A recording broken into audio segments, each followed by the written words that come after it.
و ثنا کے بعد قرآن مجید فرقان حمید کی ایک آیت کریمہ آپ احباب کے سامنے تلاوت کرنے کا شرف حاصل کیا ہے۔ اللہ جل جلالہ کی بارگاہ اقدس میں دعا ہے مالک کائنات قرآن مجید کی اس آیت کریمہ کو سننے سنانے کے بعد اس کا مفہوم ہمیں سمجھنے کی توفیق عطا فرما اور اس کی مکمل رحمتیں اور برکتیں ہمیں عطا فرما۔ یا اللہ بالخصوص جو تیرے بندے تیرے گھر میں آئے ہیں نماز جمعہ کی ادائیگی کے لیے آ رہے ہیں آئیں گے، ہر ایک کی اس حاضری کو اپنی بارگاہ میں قبول فرما۔ بالخصوص یا اللہ حضور کے جتنے غلام ہمارے اقربا رشتہ دار والدین جو بھی رسول اللہ کے غلام اس دنیا سے چلے گئے اللہ سب کی تو بخشش فرما۔ یا اللہ بالخصوص ہمارے اقربا رشتہ دار دوست احباب جو بیمار ہیں گھروں میں ہسپتالوں میں کہیں بھی سب کو شفا عطا فرما۔ یا اللہ مسلمان بھائی جو پریشان حال ہے ان کی پریشانی دور فرما، جو تنگ دست ہیں انہیں رزق کی فراوانی نصیب فرما، جو مقروض ہیں یا اللہ ان کو خزانہ غیب سے مدد فرما۔ یا اللہ ہم گناہگار ہیں گناہگاروں کے سب گناہ معاف فرما، آئندہ گناہوں سے بچنے کی توفیق عطا فرما۔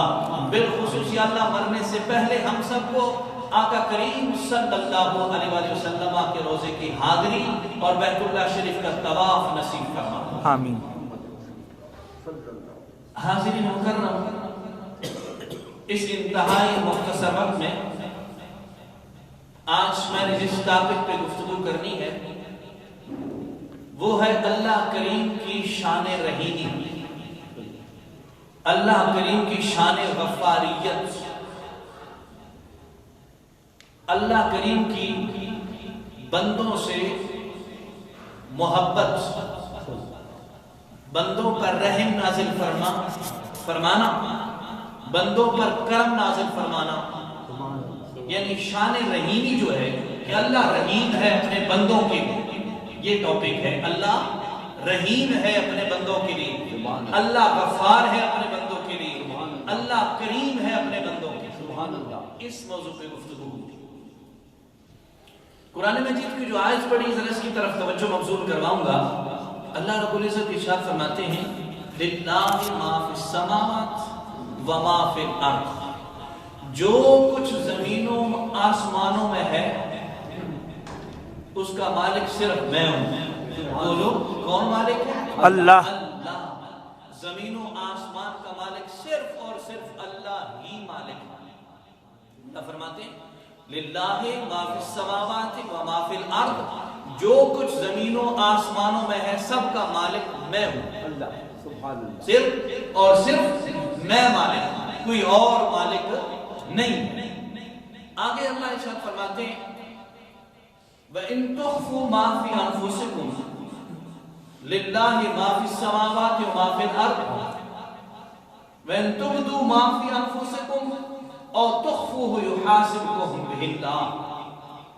یہ بڑا ثقیل قسم کا جملہ ہے، بڑا سخت قسم کی آیت کریمہ ہے جس میں ہمیں تنبیہ کی جا رہی ہے کہ جو کچھ تم دلوں میں رکھتے ہو یا ظاہر کرتے ہو، جو کچھ تمہارے سامنے ہے ظاہر ہے یا دلوں میں بھی ہے، یحاسبکم بہ اللہ، اللہ اس کی پوچھ کرے گا تم سے، اللہ محاسبہ کرے گا، اللہ پوچھے گا۔ اور آگے اللہ فرماتے ہیں فَيَغْفِرُ لِمَن يَشَاءُ، لیکن بس اگر جس کے لیے چاہے جس کو چاہے اسے بخش دے، وَيُعَذِّبُ مَن يَشَاءُ، اور جس کو چاہے وہ عذاب دے۔ واللہ علی کل شیء قدیر، اللہ ہر چیز پر قادر ہے، اللہ ہی ہر چیز پر قادر ہے۔ آیت کو سمجھیے، یعنی اس آیت میں اللہ یہ بتلا رہا ہے، آیت کے آغاز میں بھی سمجھایا کہ زمین و آسمان کی ملکیت کا مالک صرف میں ہوں، اور جو کچھ تمہاری زبانوں پہ ہے، دلوں میں ہے، دماغوں میں ہے، ظاہر ہے، باطن ہے، سب کچھ میں جانتا ہوں، میں سمجھتا ہوں، اور میں چاہوں تو محاسبہ کر لوں، میں چاہوں تو اس کا حساب لے لوں، اور چاہوں تو کسی کو بخش دوں، اور چاہوں تو کسی کو عذاب میں پکڑ لوں۔ واللہ علی کل شیء قدیر، میں ہر چیز پر قدرت رکھنے والا ہوں۔ حاضرین مکرم، اس آیت کریمہ کا شان نزول سنیے. یہ تو اس کی ٹرانسلیشن تھی، تشریح تھی، ترجمہ تھا. اب شان نزول، ریزن کیا ہے؟ یہ جب آیت نازل ہوئی، اور یہ بڑی ثقیل اور سخت قسم کی آیت تھی کہ جب یہ آیت نازل ہوئی صحابہ تک پہنچی، حضور کے سچے اور سچے غلام پریشان ہو گئے کہ چلو جو فرائض ہیں اللہ کے ہم وہ ادا کر رہے ہیں، لیکن جو دلوں میں باتیں آتی ہیں، ذہن میں آتے ہیں، وسوسے آتے ہیں، سوچ آتی ہے اور غلط قسم کے خیالات آتے ہیں، اگر اللہ نے اس میں ہمیں پکڑ لیا تو ہمارے بس کی بات نہیں ہے، ہم کیا کریں گے؟ حضور کے غلام پریشان ہو گئے. رسول اللہ کے پاس تشریف لے گئے بعض صحابہ. حضرت عبداللہ بن عباس فرماتے ہیں، سیدنا ابو ہریرہ فرماتے ہیں رضی اللہ عنہما کہ بعض دوست اس آیت کو جب انہوں نے سمجھا، خوف کے عالم میں، ڈر کے عالم میں کہ اللہ نے ہر چیز کا محاسبہ کرنا ہے، امتحان لینا ہے، پوچھنا ہے، تو ہم کل قیامت کو اللہ کیسے امتحان دیں گے اللہ کے سامنے؟ ڈر گئے صحابہ کہ اگر اللہ نے پوچھ لیا کہ دیکھیں نا بعض باتیں ایسی ہوتی ہیں جو میں دل میں سوچتا ہوں، اس دماغ میں سوچتا ہوں، ان پہ ہمارا کنٹرول نہیں ہوتا، بے اختیار باتیں ذہن میں آ جاتی ہیں، دماغ میں آتی ہیں، وسوسے آتے ہیں، نماز کے اندر بھی آتے ہیں، عبادت میں بھی آتے ہیں، ریاضت میں بھی آتے ہیں، روزے کی صورت میں بھی آتے ہیں، حج کے دوران بھی آتے ہیں، طواف کے دوران بھی بری اور اچھی باتیں ذہن میں آتی ہیں.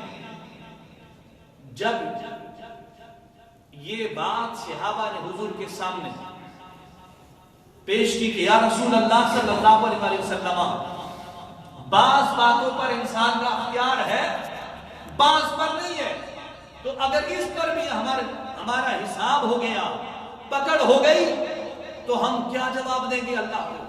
صحابہ انتہائی پریشان ہو گئے. بات سمجھ آ گئی؟ یعنی کہ ہمارے دلوں میں جو وسوسے آتے ہیں، جو خیالات آتے ہیں، چاہے وہ اچھے ہیں یا برے ہوں، لیکن انسان کا اس پر کنٹرول نہیں ہوتا، بس بے اختیار آتے ہیں.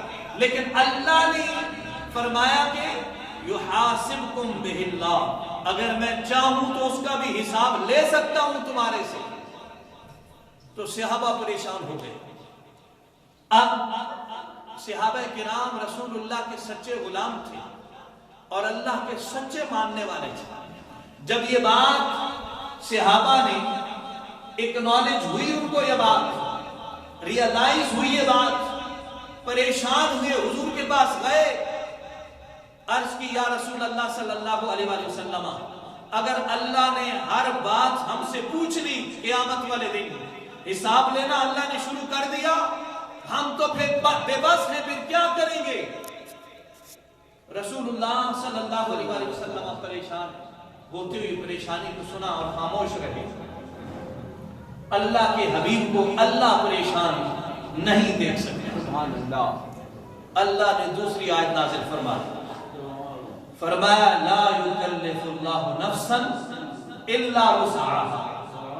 اے میرے حبیب بتلا دیجئے، صرف اور صرف اس کائنات کے اندر، اس دنیا میں جتنی بھی باقی امتیں آئیں، ان کا حساب وکھرا ہے، علیحدہ ہے. آپ کی امت پر یہ میں خاص کرم کر رہا ہوں، یہ فضل کر رہا ہوں، یہ رحم کر رہا ہوں. لا یکلف اللہ نفسا الا وسعها. میں اتنا بوجھ نہیں ڈالوں گا آپ کے امتیوں پر، ہر نفس پر اتنا بوجھ نہیں ڈالوں گا، مکلف نہیں ہوں گا کہ وہ تکلیف اٹھائے. یعنی کہ اگر جو ان کے ذہنوں میں باتیں آئیں گی برائی والی، تو جب تک وہ برائی نہیں کریں گے میں کریم رب ان کو پکڑوں گا نہیں. سبحان اللہ. میں حساب نہیں لوں گا. اللہ اکبر. یہاں میرے محبوب نبی نے پھر وضاحت فرمائی صلی اللہ علیہ وسلم. مسلم شریف کی حدیث سیدنا ابو ہریرہ فرماتے ہیں رضی اللہ عنہ، اللہ کے حبیب نے صحابہ کے سامنے فرمایا اللہ نے صرف اور صرف مجھ پر یہ کرم کیا. حضور کی یاد رکھیں، حضور کی ذات کی وجہ سے ہمیں ریلیف مل رہا ہے، ورنہ تو ہر بات پہ پوچھ ہوتی، ہماری پوچھ ہوتی، حساب کتاب ہوتا. لیکن اللہ ہمیں ریلیف دے رہا ہے صرف اور صرف حضور کی وجہ سے. اللہ کے حبیب نے فرمایا صلی اللہ علیہ وآلہ وسلم باقی ہر امت کا علیحدہ حساب ہے، لیکن اللہ نے میری امت پر یہ کرم کیا ہے کہ اللہ میرے امتی کو اس وقت تک گرفت میں نہیں لے گا، اس کی برائی جب تک وہ ارادہ کرے گا برائی کا اللہ اس کا حساب نہیں لیں گے، جب تک وہ برائی کر نہیں لیتا اللہ برائی لکھنے ہی نہیں دیتے۔ یہ ساری آیت کے یہ مفہوم حضور نے مزید وضاحت فرمایا یہ اللہ کا خاص کرم ہے میری وجہ سے تمہارے پر، کیا کہ اللہ کے حبیب فرماتے ہیں صلی اللہ علیہ وآلہ وسلم میرا امتی کوئی حضور کا غلام غلطی کرتا ہے نہ غلطی کا ارادہ کرتا ہے، اللہ فرماتے ہیں فرشتوں کو لکھنا نہیں، لکھنا برائی کو نہیں لکھنا، غلطی کو لکھنا نہیں۔ اس کے بعد حضور نے فرمایا صلی اللہ علیہ وآلہ وسلم میرا امتی غلطی کر لیتا ہے، اللہ فرماتا ہے فرشتوں کو خبردار، رسول اللہ کے غلام نے ایک غلطی کی ہے ایک ہی لکھنی ہے، سبحان اللہ، ایک ہی لکھنی ہے۔ بلکہ دوسری روایت میں آتا ہے 3 دن یہ فرشتہ جو ہے نا کمانڈ کر رہا ہے، رائٹ شولڈر والا یہ فرشتہ لیفٹ شولڈر والے کے اوپر یہ حاکم ہے امیر ہے، اس کے انڈر یہ کام کرتا ہے، 3 دن تک یہ فرشتہ اس کو اللہ کے حبیب کے غلام کی برائی لکھنے نہیں دیتا، شاید یہ پلٹ آئے معافی مانگ لے، سبحان اللہ سبحان اللہ۔ لیکن یہ کریڈٹ صرف رسول اللہ کے غلاموں کو اللہ نے عطا کیا ہے اور حضور کی وجہ سے عطا کیا ہے، اللہ کے محبوب نبی کی وجہ سے یہ کریڈٹ ملا ہے۔ اور اس کے برعکس دیکھیے حضور نے فرمایا مسلم شریف کی حدیث ہے، کیا حضور فرماتے ہیں صلی اللہ علیہ وآلہ وسلم برائی کا ارادہ کیا، اللہ نے فرمایا لکھنی نہیں برائی، جب تک میرے محبوب کو امتی برائی نہ کر لے، اور جب کر لے تو ایک برائی لکھنی ہے۔ اور اسی طرح اگر رسول اللہ کا غلام نیکی کا صرف ارادہ کرتا ہے، کیا ارادہ کرتا ہے کہ میں نے آج جمعہ والا دن ہے مسجد کو جانا ہے، ارادہ کیا، اللہ فرماتا ہے ملائکہ لکھ لو یہ میرے رسول کا غلام ہے، غلام ہونے کی وجہ سے نیکی کا اس نے صرف ارادہ کیا ہے، اس ارادے کو میں رب قبول کر رہا ہوں، اس ارادے کے لیے ایک نیکی لکھ لو، سبحان اللہ سبحان اللہ۔ اور حضور فرماتے ہیں صلی اللہ علیہ وآلہ وسلم ابھی نیکی کا ارادہ کیا آپ نے، اللہ نے حکم فرما دیا فرشتوں کو اس کا ارادہ نیکی کا لکھ لو۔ اس کے بعد میرے محبوب نبی فرماتے ہیں صلی اللہ علیہ وآلہ وسلم کہ رسول اللہ کا غلام ایک نیکی کرتا ہے، کیا صرف ایک نیکی کرتا ہے، تو اللہ کے حبیب فرماتے ہیں اللہ فرشتوں کو فرماتا ہے اس نے نیکی ایک کی ہے اور 10 نیکیوں کا ثواب اس کے نامہ اعمال میں لکھ دو، سبحان اللہ، نیکی ایک کی لیکن 10 علیحدہ اللہ نے عطا کر دی۔ اور دوسری روایت میں آتا ہے اللہ کے حبیب فرماتے صلی اللہ علیہ وآلہ وسلم رسول اللہ کا غلام ایک نیکی کرتا ہے، اللہ کے حبیب فرماتے ہیں رسول اللہ کا غلام ہونے کی وجہ سے ایک نیکی کرنے کی وجہ سے اللہ رب العزت فرشتوں کو فرماتا ہے 700 نیکیاں اس کے نام اعمال میں لکھ دو، اس لیے کہ یہ رسول اللہ کا غلام ہے، سبحان اللہ سبحان اللہ۔ اتنا بڑا بینیفٹ، اتنا بڑا کریڈٹ، اتنا بڑا ریٹر، اتنا بڑا ریگارڈ کر رہا میرا کریم رب صرف اور صرف کس کی وجہ سے؟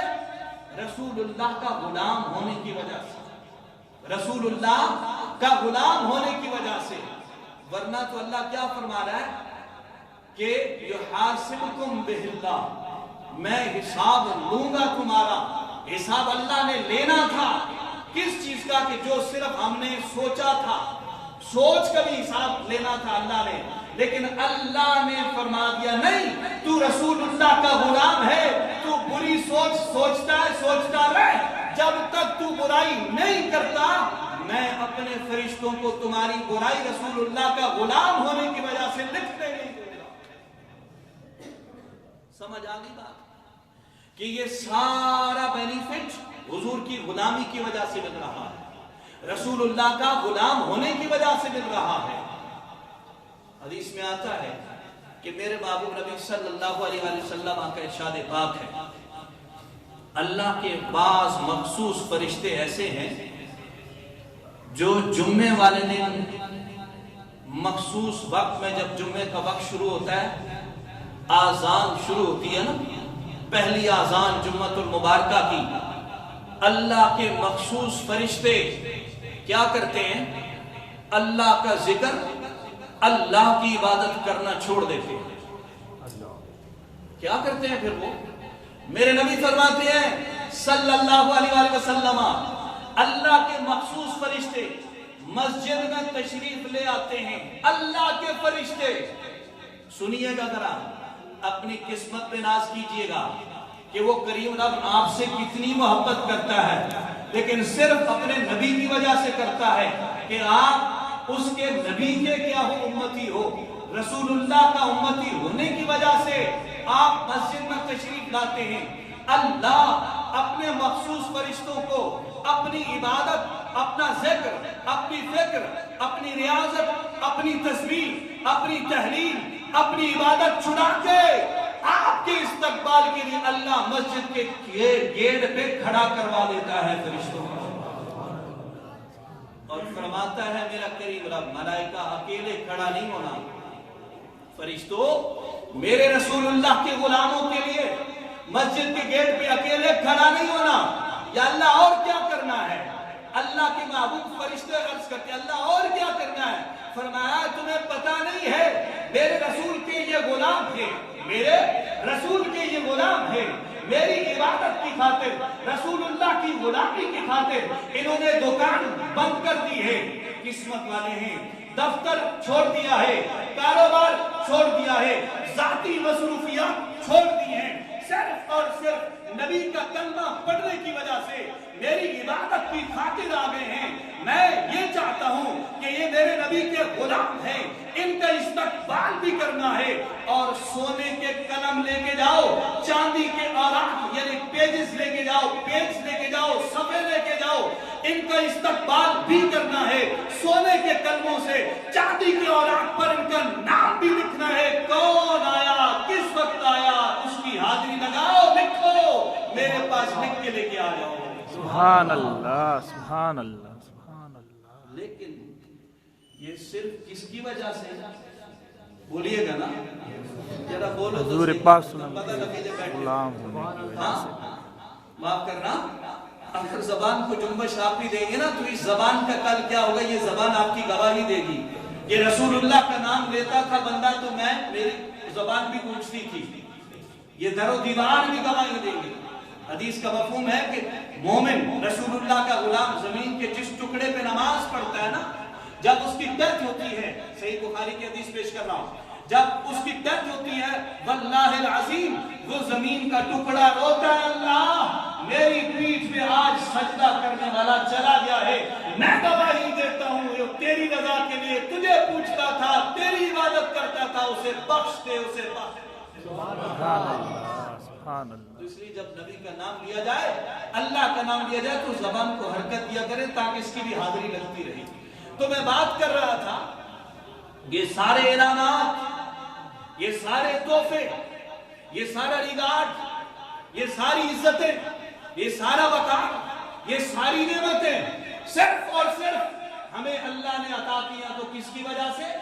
ذات مصطفیٰ کی وجہ سے، بولو یار، ذات مصطفیٰ کی وجہ سے، رسول اللہ کا غلام ہونے کی وجہ سے، رسول اللہ کی غلامی کی وجہ سے۔ اللہ اکبر، نعرے سادات، یا رسول اللہ، نعرے حیدری، یا علی۔ نعرے تحقیق۔ ایک ایسے صحابی بھی ہو گزرے ہیں جنہوں نے جو ہی اسلام قبول کیا، اپنی پوری لائف میں ایک نماز بھی اللہ کی ادا نہیں کی. توجہ کیجئے گا, یہ سمجھا رہا ہوں کہ ہمارے اوپر ساری انعامات, نوازشیں, نعمتیں رسول اللہ کی غلامی کی وجہ سے ہیں, لیکن دکھ اور افسوس سے کہنا پڑ رہا ہے کہ میرے رسول نے تو پورا دین سمجھا دیا, اور اللہ نے بتلا دیا لقد کان لکم فی رسول اللہ اسوۃ حسنہ. اے بندگان خدا, رسول اللہ کے غلاموں, رسول اللہ جیسے زندگی گزارو, رسول اللہ کو اسوہ حسنہ مانو. لیکن آج میرے نوجوان نے, میرے بوڑھے بزرگ نے, میرے بچے نے کس کو فالو اپ بنا لیا ہے, کس کو ماڈل بنا لیا؟ یورپین سٹائل کو, یورپین سٹائل کو اپنا لیا میرے آج نوجوان دوست نے. اس کا اٹھنا بیٹھنا بھی ان کی طرح, کھانا پینا بھی ان کی طرح, لباس بھی ان کی طرح, اور حتیٰ کہ بالوں کی کٹنگ بھی اس طرح, حتیٰ کہ معاذ اللہ داڑھی شریف کی حیثیت بھی ان کی طرح. او میرے بھائیو, آفٹر ڈیتھ مرنا تو ہے, اس دنیا سے جانا ہے, 70 سال 80 سال 100 سال کے بعد قبر میں جانا ہے. پہلا کوسچن یہ ہوگا ما کنت تقول فی حق ھذا الرجل. رسول اللہ کو سامنے پیش کیا جاتا ہے, ان کی شان کے مطابق قبر سے مردے سے پردے ہٹا دیے جاتے ہیں اور سامنے رسول اللہ کی تشریح سامنے کر دی جاتی ہے. تو اس وقت اگر میں نے یورپی سٹائل میں زندگی گزاری ہوگی, رسول اللہ کی غلامی میں زندگی نہیں گزاری ہوگی, رسول اللہ کی سنتوں کی پاسداری نہیں کی ہوگی, یورپین سٹائل میں کپڑا بھی پہنا ہوگا, کٹنگ بھی ان کی طرح کرائی ہوگی, اٹھنا بیٹھنا بھی ان کی طرح ہوگا, تو میرے رسول وہاں پہچاننے سے انکار کر دیں گے کہ میرا غلام نہیں ہے, یہ تو یورپیوں کا غلام ہے, یہ تو برٹش کو فالو کرتا تھا, ان کا غلام ہے. آؤ, جس رسول کی وجہ سے اللہ نے آپ کو عزتیں دی ہیں, اللہ نے وقار دیا ہے, اللہ نے اتنی نعمتیں عطا کی ہیں, اس رسول اللہ کی زندگی کو فالو کرو گے تو یہ دنیا بھی کامیاب ہے, قبر میں بھی کامیابی ہے, حشر میں بھی کامیابی ہے. تو میں عرض کر رہا تھا, صحیح مسلم کے اندر ہے کہ ایک ایسی صحابی رسول جنہوں نے اللہ کی ایک نماز بھی نہیں پڑھی. بعض ذہنوں میں یہ بات بھی آتی ہے, توجہ کیجئے گا, رسول اللہ کی سنتیں نا, سنت مؤکدہ, غور کیجئے گا. ہم نماز پڑھ رہے ہیں کس کے لیے؟ جنت حاصل کرنے کے لیے. رسول اللہ سے اللہ کو اتنا پیار ہے, میرے نبی فرماتے ہیں صلی اللہ علیہ وآلہ وسلم, اللہ کا بندہ, رسول اللہ کا غلام, رسول اللہ کی دن میں 12 سنت مؤکدہ جو ادا کرے گا, ویسے تو اعمال ہم کر رہے ہیں کہ جنت مل جائے, لیکن رسول اللہ سے اللہ کو پیار کتنا ہے. اللہ کے حبیب فرماتے ہیں جو رسول اللہ کا غلام رسول اللہ کو خوش کرنے کے لیے رسول اللہ کی سنتیں 12 مؤکدے دن میں پڑھ لیتا ہے, ان سنتوں کی وجہ سے اللہ جنت بھی دیں گے, ساتھ جنت میں محل بھی عطا کریں گے. رسول اللہ کے غلام. تو میں عرض کر رہا تھا کہ ایک ایسے صحابی بھی ہو گزرے ہیں جنہوں نے اپنی پوری لائف میں ایک نماز نہیں پڑھی. توجہ ہے, سبحان اللہ, ایک نماز نہیں پڑھی, صرف رسول اللہ کا کلمہ پڑھا, سبحان اللہ, صرف اپنے حبیب کا کلمہ پڑھا, اللہ اکبر, صرف کلمہ پڑھا, اعلان ہو گیا جہاد کا. رسول اللہ کے غلام حضرت معاذ رضی اللہ عنہ, جہاد کا اعلان ہو گیا, آپ نے آواز سنی, کلمہ پڑھا, سیدھے جہاد میں چلے گئے, اور جاتے ہی کہہ رہے ہیں یا رسول اللہ صلی اللہ علیہ وسلم, میں نے اپنی زندگی میں اللہ کو نہیں پہچانا, اللہ کی عبادت نہیں کی, آپ کی زبان سے صرف سنا ہے کہ اللہ کوئی ہے, معبود برحق کوئی ہے, آپ اس کے آخری پیغمبر ہیں, آپ میرے محبوب نبی ہیں, رسول اللہ آپ میرے محبوب نبی ہیں, میں آپ کی غلامی میں اس دنیا سے جا رہا ہوں, میں دیکھتا ہوں اللہ نے مجھے ایک گفٹ دیا ہے, یہ لائف, اس کو آپ کے نام پر قربان کرنے جا رہا ہوں, میں دیکھتا ہوں کون کافر ایسا ہے جو آپ کی طرف دیکھتا ہے, آپ کی عزت کی طرف آنکھ اٹھاتا ہے, آپ کی ناموس کی طرف دیکھتا ہے. میں معاذ جا رہا ہوں صرف اس لیے کہ آپ کا کلمہ پڑا ہے, آپ کی غلامی کے لیے میں میدان جہاد میں جا رہا ہوں. سبحان اللہ.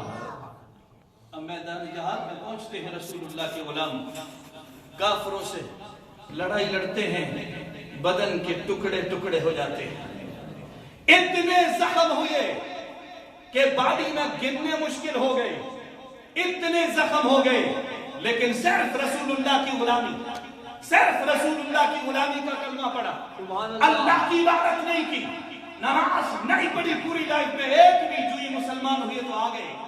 اللہ اکبر۔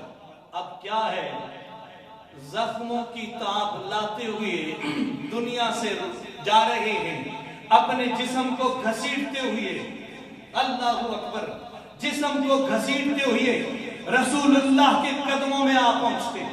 حضرت معاذ جسم کے ٹکڑے کرواتے ہوئے، رسول اللہ کی غلامی کا پٹا گلے میں پہنتے ہوئے، رسول اللہ کا دیا کلمہ پڑھتے ہوئے رسول اللہ کے قدموں میں آ کے پہنچتے ہیں اور قدموں میں سر رکھتے ہیں، عرض کرتے ہیں فداک ابی و امی یا رسول اللہ صلی اللہ علیہ وآلہ وسلم، میں نے زندگی میں کوئی اور نیکی نہیں کمائی، میں زندگی میں آپ سے دور رہا، اللہ سے دور رہا، بچتا رہا ہوں، لیکن اب میری یہ آخری جان ہے، یہ آپ کے قدموں میں میں نے خواہش کی تھی جب کلمہ پڑھا تھا، اللہ اور تو میں کچھ نہیں جانتا، اللہ میں تیری عبادت نہیں کر سکا، لیکن میری خواہش یہ ہے کہ میری روح نکلے تو رسول اللہ کے قدموں میں نکلے، فداک ابی و امی یا رسول اللہ صلی اللہ علیہ وآلہ وسلم، اللہ کے حبیب میری یہ خواہش تھی کہ میں نے اپنا روح، میرا روح نکلے تو آپ کے قدموں میں نکلے، یا رسول اللہ آپ کا غلام حاضر ہے، معاذ حاضر ہے۔ میرے محبوب نبی نے تکیہ آگے کیا، اپنے قدم مبارک قدمین کو آگے کیا، معاذ قدموں میں سر رکھتے ہیں اور روح کف سے اسری سے نکل جاتی ہے۔ آخری الفاظ یہ تھے، میں کامیاب ہو گیا، میں کامیاب ہو گیا، اس لیے کہ میں نے یہ خواہش کی تھی کہ میں کٹ مروں تو خواجہ بطحہ کی ناموس پہ کٹ مروں۔ اللہ اکبر، یا رسول اللہ، یا علی۔